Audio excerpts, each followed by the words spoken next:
سڵاوتان لەبێت بینەران و بیسەرانی ڕادیۆ تەلەڤیزیۆنی سلێمانی کاتان باش من بەسم محەممەدم خۆشحاڵم بەرنامەی پرسی هەفتەیەم هەفتەیەتان پێشکەش دەکەم بێگومان لەم هەفتەیەدا هەڵبژاردننی ئەنجومەنی پارێزگاکانی عێراق بەڕێوەچوو گرنگترین پرس و بابەتەوەری زۆر گرنگ بەنسبەت کوردەوە بە تایبەتی پرسی هەڵبژاردننی ئەنجومەنی پارێزگاکانی عێراق و لە نێویدا هەڵبژاردننی ئەنجومەنی پارێزگای کەرکووکە میوانداری بەڕێز کاک سامان فارس چاودێری سیاسیمان کردووە گفتوگۆ لەبارەی یەکڕیزی کورد بە تایبەتی لە کەرکووک و هەروەها یەکڕیزی کورد لە هەرێمی کوردستان بۆ یەکلاییکردنەوەی پرسی پارێزگاری کەرکووک دەکەین. کاک سامان بەخێر بێتم کاتت باش، سپاس بە بەشداریکردنت لە بەرنامەکەمان. کاک سامان هەڵبژاردننی ئەنجومەنی پارێزگاکانی عێراق بەڕێوە چوو و کورد بەداخەوە لە کەرکووک بە یەک لیست بەشداری نەکرد و ئەنجامەکەشیەوە بوو کە بینیمان تا چەند بۆ یەکلاییکردنەوەی ئەو کێشانەی کە لە کەرکووکدا هەیە بە تایبەتی پرسی پارێزگاری کەرکووک یەکڕیزی کورد گرنگە. سپاس کاکە بێسوود، سپاس بۆ میوانداریکردنە، سپاس بۆ بینەران و بیسەرانی ئەم کەناڵە جوان و بەرنامەکەی بەڕێزان. ڕازی وەک جەناب فەرموود ئێمە هەفتەی ڕابردووە پرسێکی گرنگمان بەڕێکرد کە پرسی هەڵبژاردننی ئەنجومەنی پارێزگاکان بوو. بەنسبەت ئێمە وەکو کورد بەڕاستی گرنگیەک و بایەخێکی گرنگتر و زیاتری هەبوو بوو ئێمە بە تایبەتی لەو ناوچانەی کە گرفتی ئەومان هەیە یەکلاییکردنەوەی ئەو ناوچە ناوکۆکیانی لەسەرەیە کە بخرێنەوە سەر هەرێمی کوردستان. ئەگەر بۆ هەندێک لایەن نەخشەی ئیداری بێت بە دەنگدان دیاریکە بۆ ئێمە نەخشەی سیاسی و بکرێ وەکو ڕاپرسیەکی ژوایە کە ئەو ناوچانە هەمیشە بە کوردستانی بمێنێت. وەک بەڕێزی فەرموود بەداخەوە ئەوەی کە هەموو لای پێشبینیمانە کرد کە بە تایبەتی خەڵکی کەرکووک بە گروتینێکی زیاتر بەشداریان کردایە، چونکە بەڕاستی کەرکووک ئەگەر ڕەمزێوێ بۆ کەرکووکیەکان ڕەمزێکی زیاتر و کاریگەرترە بۆ هەموو خەڵکی کوردستان. وە کەرکووکیەکان بە عام ئەرکێکیان لەسەر شانە کە ئەو ئەرکی کە لەسەر شانیانە جێبەجێکەن کە ئەرکێکی نەتەوەییە، چونکە بەڕاستیان بۆ کە قۆناغەکە قۆناغێکی جیاوازە. ڕۆژی ئەوەیە کە ئەو گرفت و کێشانەت هەیە زۆربەی بە ڕاپرسی و دەنگدان و ئەو بابەتانەی یەکلاکەیتەوە. بۆیە هەڵبژاردننی ئەنجومەنی پارێزگاکانیش یەکێکە لەو هەڵبژاردنانەی کە کاریگەری و سەنگ و قورسایی خۆی هەیە لە پرۆسی سیاسیە لە هەموو پرۆسە سیاسیەکانی جیهان. بۆیە ئێمە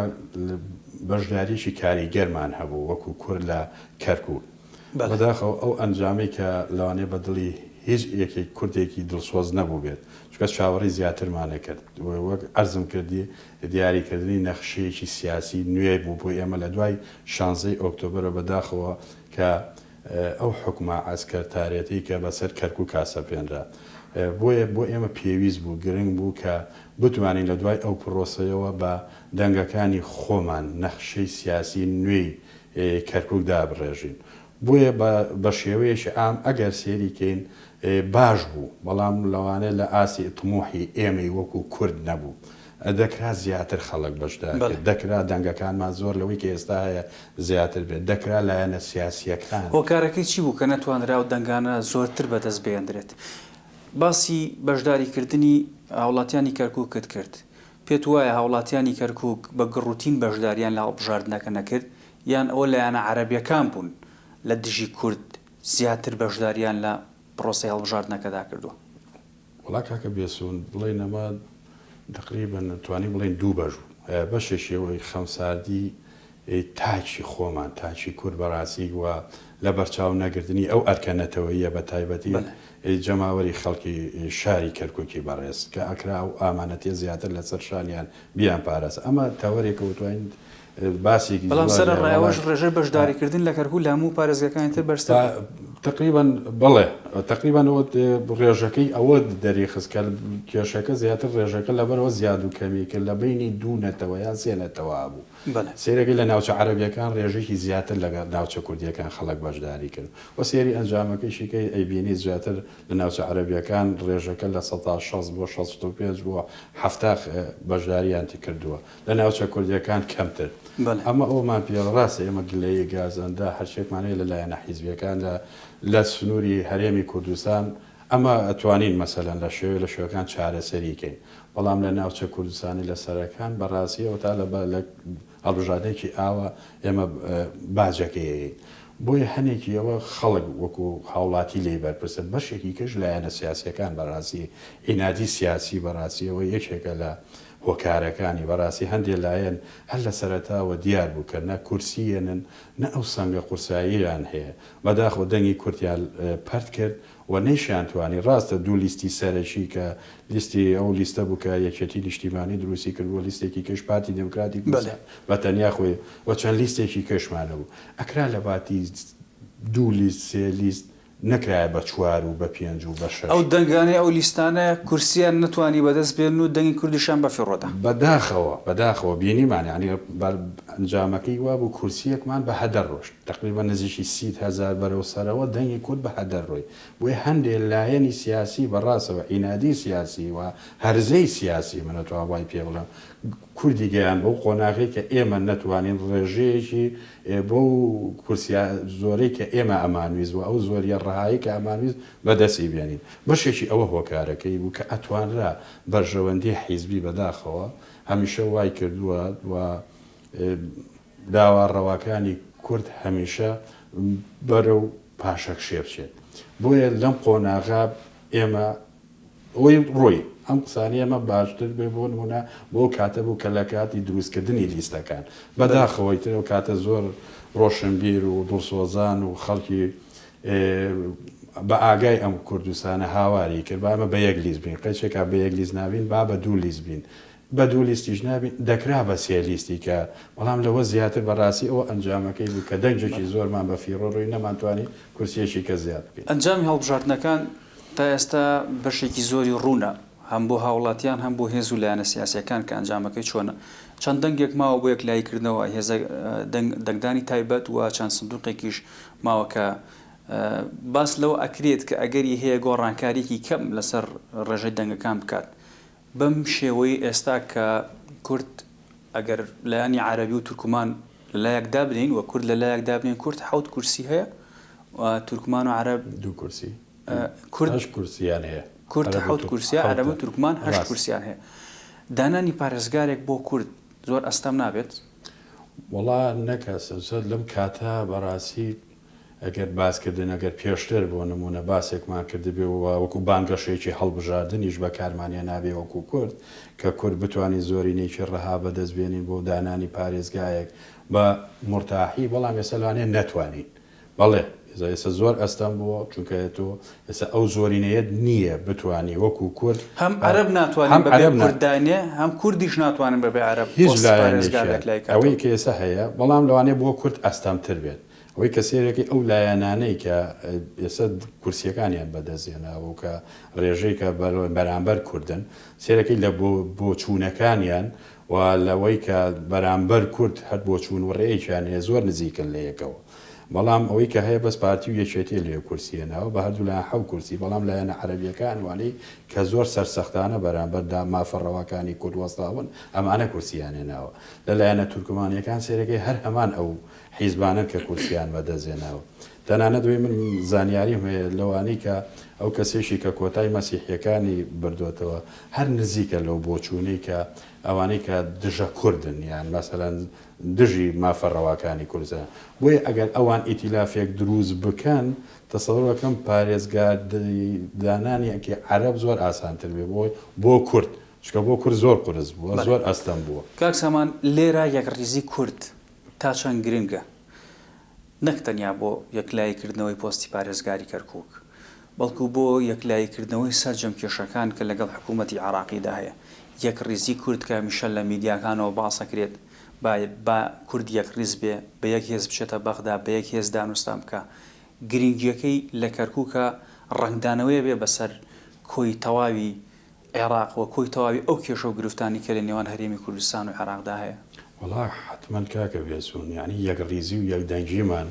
وەکاریسی سەرخستنی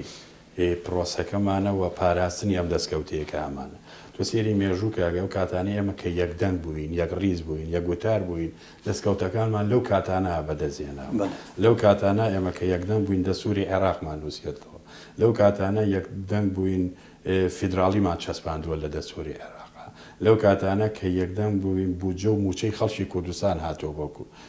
بۆ خەڵکی کوردستان بەڵام لەو کاتانەی کە ئێمە یەکدەنگ نەبووین کە هەر ئاراستەکانمان و بۆچوونەکانمان جیاواز بووە سێرەکەی ئەو مافانەمان کە نەمانتوانی داکۆکی لێکەین بگرە ڕۆژ بە ڕۆژ لێمان سنراوەوە یان هەوڵ درراوە مردەوەدا ئەو دەسەڵاتێکی کە حکوومەتی هەرێم و خەڵکی هەرێمی کوردستان هەیە و چووکتریکەنەوە لە قاڵەبی بدەن بۆیە یەک ڕیزیمان و یەک دەنگژیمان یەکگوتاریمان پاراستنی ئەم قوارەیەکە هەیەمانە و دڵنیان شتەکەمەوە گەر ئێمە یەک ڕیز نەبین ئەوەی کە هەشمانە لە دەستیەدەین نەک هەر کاریگەری بوو لەسەر کەرکووک و لەسەر ناوچە ناکۆکی لەسەرەکان بگرە لەسەر هەرێمی کوردستانی ژەبێت وێ هەمیشە ئەو مووقیفانی کە خەڵکی هەرێمی کوردستان بە بوێری دەری بڕی بێ و کاتانە بووین کە یەکدەنگ بووین بۆیە هەمیشە کە یەکدەنگ نەبووێتین و یەک ڕێز نەبووبین لایەنەکانی بەرامبەر بە ئاسانتر توانی ویانە مەرجەکانی خۆیان بەسەر ئێمە بستەپێنن بەڵام کە ئێمە یەکدەنگ بووین ناتوانن ئێمە ئێساگەر لە کەرکووکانمە نەتوان یەکدەنگ نەبین بەڕاستی زۆر باحتیات دێتوانم مەرجەکانی خۆشیان بستەپێنن بەسەرمانە و نەیشتوانی نەک پارێزگار قایم قامێکیش دانین لە کەرکووکە پێت وایە تەنها ڕێژەی دەنگەکان بۆ یەکلایکردنەوەی پۆستی پارێزگار لە کەرکووک یاخود هەر پۆستێکی دیکە لە عێراقدا بەسە یان ئەوە پەیوەندی بە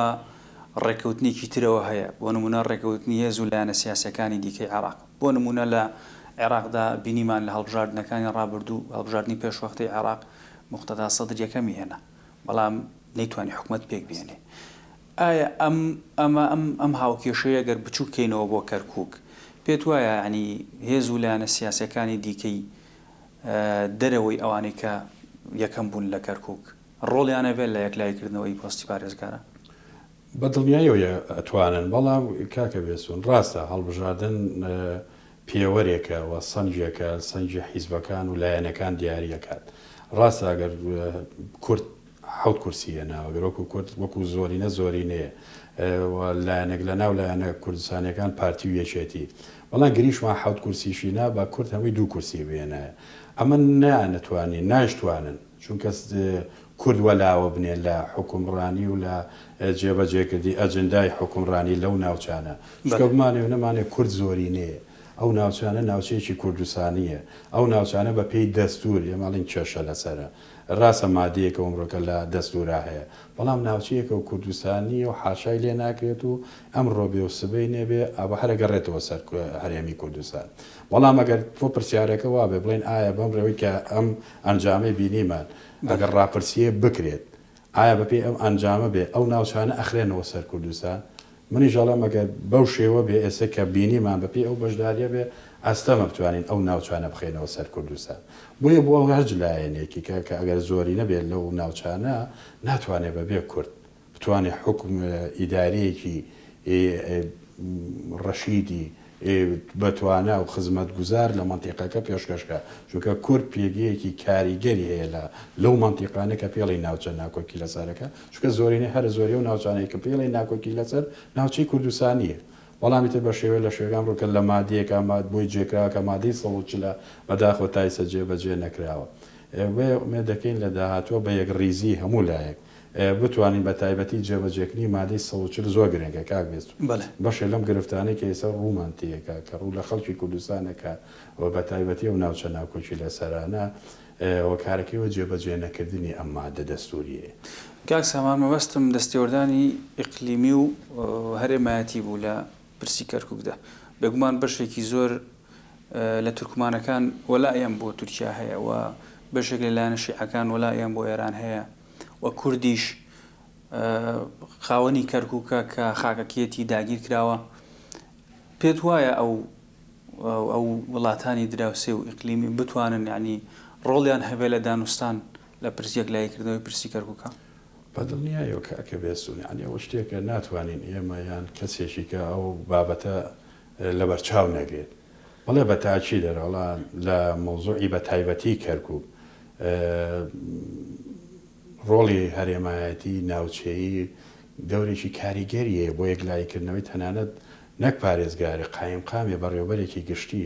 و تەنانە سێری نەخشەی سیاسی ئەم جارە بکە گەلوانەی کە زۆربەی هەرە زۆری ئەنجومەنی پارێزگاکان دەرچوون زۆربەی هەرە زۆریوانن کە مەسەلەن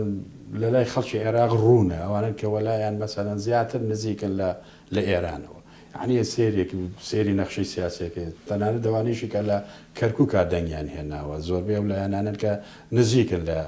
ئەو بۆچوون و بینی کە لە ئێرانوەیە بۆیە ناکرێ نابێت نەخوێنەوەی بۆ نەکەی بڵێ هیچ کاریگەریەکەوە کاریگەریەکی ئەساسیشیانەیە و بەبێت ڕێی ئەوانش مەحاڵە مەسەلەن هیچ بابەتێجا دانانی پارێزگارە و هەز بابەتێکی کە بەبێ ڕۆڵی ئەوان یەکلاکرێتەوە. باش هاوڵاتیانی کەرکووک بەشداریان لە پرۆسی دەنگدا ناکرد و نوێنەرانی خۆیان دیاری کرد بۆ ئەنجومەنی پارێزگای کەرکووک لایەنە کوردیەکانە بێ لە دوای ئەم هەڵبژاردنە چی بکەن بۆ کەرکووک بە تایبەتی. وڵا ئەوەی کە ئەرکە بە تایبەتی ئامانەتە لەسەر شانی بە تایبەتی یەکێتی و پارتی لەو سنوچکە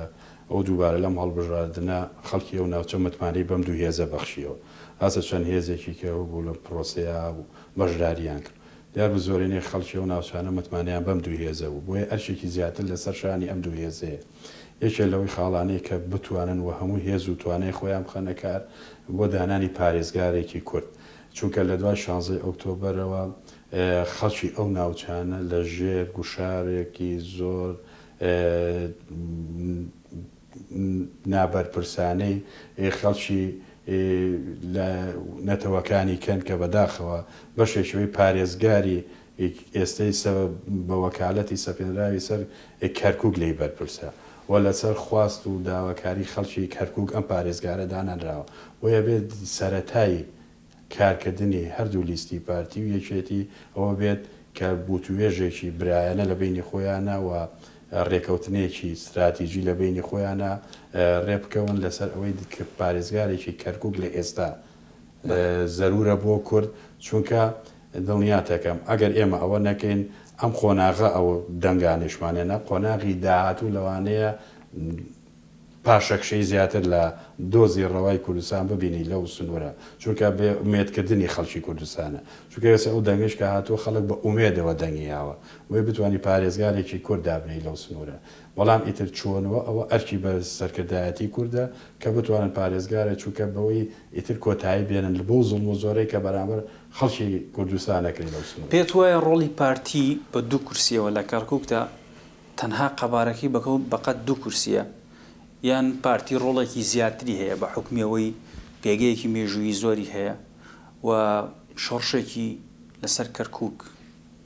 داناوە وەختی خۆی بارزانی بێگومان هەمووانە زانین کە لەسەر کەرکووک بووە کە شۆڕشێکی داناوە جەنابی سەرۆک بارزانی بەردەوام تەئەکیدی لەسەرەوە کردوێتەوە کە کەرکووک دڵی کوردستانە. پێت وایە ڕۆڵی پارتی بەقەت ڕۆڵی دوو کورسیەکە یاخۆت ڕۆڵی پارتی بەقەت ڕۆڵی مێژووەکەیەتی یاخۆت بەقەت ڕۆڵی هەڵوێستەکانێتی لەسەر کەرکووک. کاگە بێسون پێشتر ئەرزم کردی وتم هەندێ پێوەەر هەیە سنگ و قورسایی هەندی هێز یان هەندێک نەتەوە بە کورسی ناپێورێت بە تایبەتی سەنگی پارتیش لەو ناوچە ناوپێکی لەسەرانە بە کورسی ناپێر چکە پارتی بمانێ و نەمانەوێت مێژوویەکی قۆڵی هەیە لە ناوچەکە و شۆڕشێکی وەک جەناب داماژە پێ شۆڕشێکی کردە قوربانی لە پێناوی کەرکووک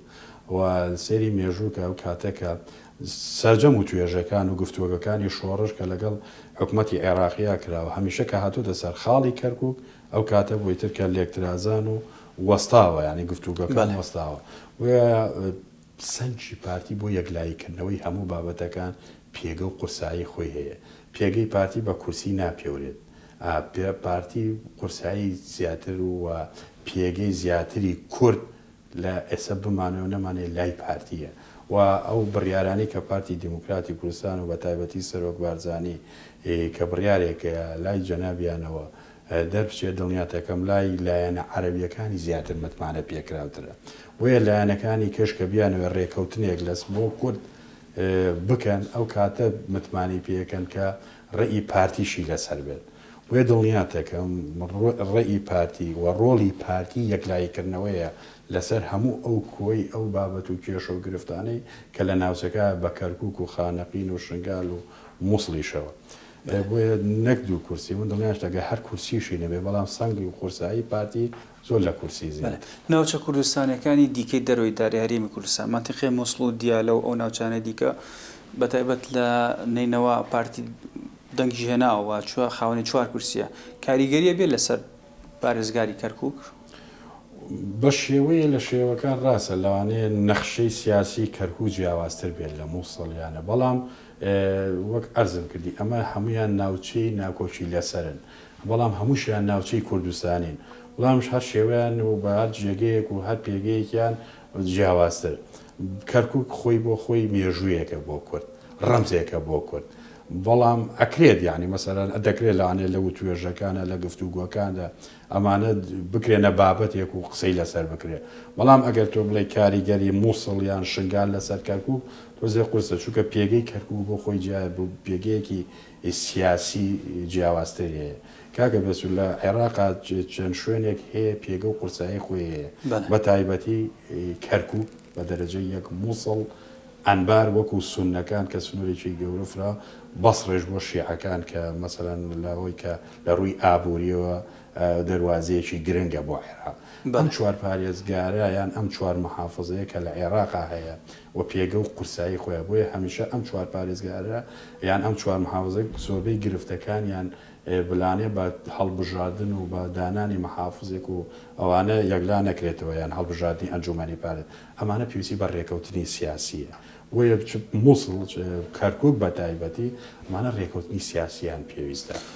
ئەگەر وەکو دوایین پرسیارە ڕاستی بەڕستی بکەم پێت وایە کە لە ئایندەیەکی نزیکدا پۆستی پارێزگار لە کەرکووک کورد دەبێت یاخود مانەوەی ئەم بارودۆخە بە هەڵپەسێردراوی تا چەند لە بەرژەوەندی لایەن عەرەبەکان دابێ بۆی ڕاکانجبووری درێژە بە پۆستەکەی بدات و درێژە بەرەکەکانی بدات لە پارێزگار کەرکووک. وڵا کاکە بێسون دانانی پارێزگاری کەرکووک بەداخەوە بەپێی ئەنجامەکە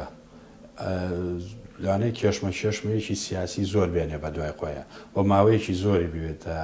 بتوانین یەکلایکردنەوە ئەو ماوە زۆرش لە بەرژەوەندی ئەواندا لەبەر حتمما بەڵێ یارەوە لە بەرژەوەندی ئەوانەوە ئەوان تقریم ئیدامەیشی پێیان لەوانەی شاید تقریبا بیانە هەر پرۆسەکە وا بڕوە چۆن لە ڕابردوو بۆیان کردەوە و جەناب ئاگاداری خۆز تەنانەت شکاتیشیان کردبوو لە دادگای فیدراالی کە هەڵبژاردن لە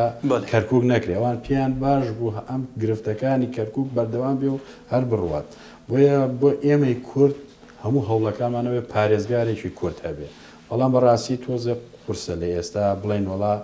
لە ماوەیەکی کووردە ئەتوانین کورد پارێزگارێدانێ بۆ کە بەپێی ئەنجامی هەڵبژاردنەکە بەڵام ئومێد دەکەین یعنی ئومێدمان هەیە بەپێی ئەو متمانەی کە بە سەرکردایەتی کوردی خۆمان هەیە دڵنیاتەکەم ئینشەڵڵا پارێزگارێکی کورد بەڵام پارێزگارێکە لە خزمەتی شارەکە بێت لە خزمەتی هاوڵاتیانی شارەکە بێت لە خزمەتی خەڵکی کوردستان بێت چونکە ئەو پارێزگارە ئامانەتیشی لەسەر شانە وەک عەرزم کردی ئەگەر کەرکووک ڕەمزێ بێ بۆ کەرکووکیەکان ڕەمزترە بۆ خەڵکی کوردستان چکە ئامانەتی مەلا مستەفای بارزانانی ئامانەتی شۆڕشی ئەیلولە ئامانەتی خوێنی شەیدانی ئەنفال و ئەو هەموو چیمیا بارانەیە چکە ئەگەر کەرکووک نەبووە چەندین و توێژەگەر کەرکووکی تیانەوە کورد لە مێژە بوو دەوڵەت بوو بۆیە وێ دەکەین ئینشەڵڵا پارێزگارێکی کورد لە داهاتوە ببینین. زۆر سپاس بۆ بەڕێز سامان فارس چاودێری سیاسی سوپاس بۆ بەشداریکردن لە بەرنامەکەماندا. بینەران و بیسەرانی ڕادیۆ تەلەڤیزیۆنی سلێمانی تا بەرنامەیەکی دیکە بەخواتانە سپێرم خواتانەکەم.